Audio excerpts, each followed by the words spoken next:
All right, folks, it's a beautiful day at the old ballpark.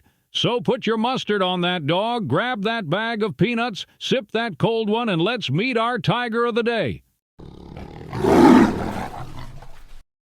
Today's Tiger video is Willie Blair. He is represented by a 1998 score, base card number 200, with a on-card auto, slabbed by stats grading. If you're a Tigers fan of a certain era, the name Willie Blair hits two different ways. One, 1997, when he suddenly turns into a 16-game winner and gives Detroit a real rotation anchor. And two, the day a line drive came back at him so violently that the whole sport held its breath. Today, we're diving into Willie Blair's time in Detroit, his breakout, the scary moment everyone remembers, and the piece of Tiger Stadium history that has his name stamped on it forever. The late 90s Tigers weren't exactly cruising on stability, which is why Blair's 1997 season stands out. He wasn't a flashy ace with a highlight reel slider.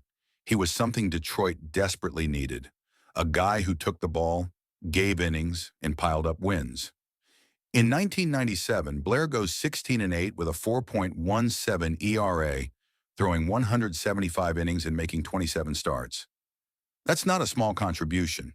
That's a keep the season from falling apart workload. Think about it like this. For a lot of that season, when the Tigers needed a stopper or just needed somebody to absorb innings, Willie Blair was right there. Now, we have to talk about the moment that turned a regular season game into a horror movie pause button. In early May of 1997, Blair is on the mound against Cleveland when Julio Franco hits a line drive back through the box. Reports had it clocked at 107 miles per hour. Blair is struck and suffers a fractured jaw. It's one of those plays where players in the field don't even move toward the ball at first because their brains are processing. That just hit him. Baseball can feel slow until it suddenly isn't. And that's the day everyone was reminded how dangerous the pitcher's job can be. After time away from Detroit, Blair returns. And even if 1999 wasn't his best season statistically, it gave him something bigger than a box score. On April 12, 1999, Blair starts what became the final opening day at Tiger Stadium.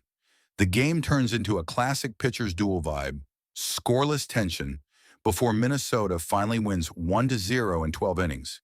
So even if you never collected his card, even if you can't name his whole pitch mix, his name is still attached to that stadium's timeline. That's baseball history. And yes, the rest of that season was tough.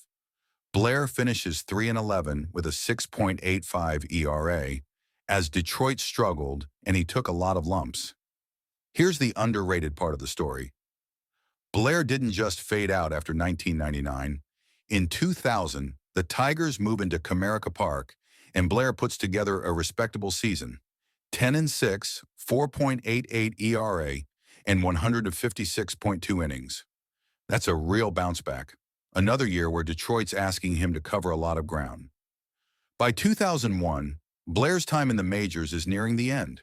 His numbers in that last season with Detroit were rough, 1-4 with a 10.50 ERA in a short stint, and it marked the end of his MLB playing career. So when you think of Willie Blair in Detroit, you're not just thinking of a pitcher, you're thinking of a snapshot of Tigers history that spans two stadium eras and one unforgettable moment on the mound. If you enjoyed this deep dive Tiger story, drop a like, subscribe, and comment.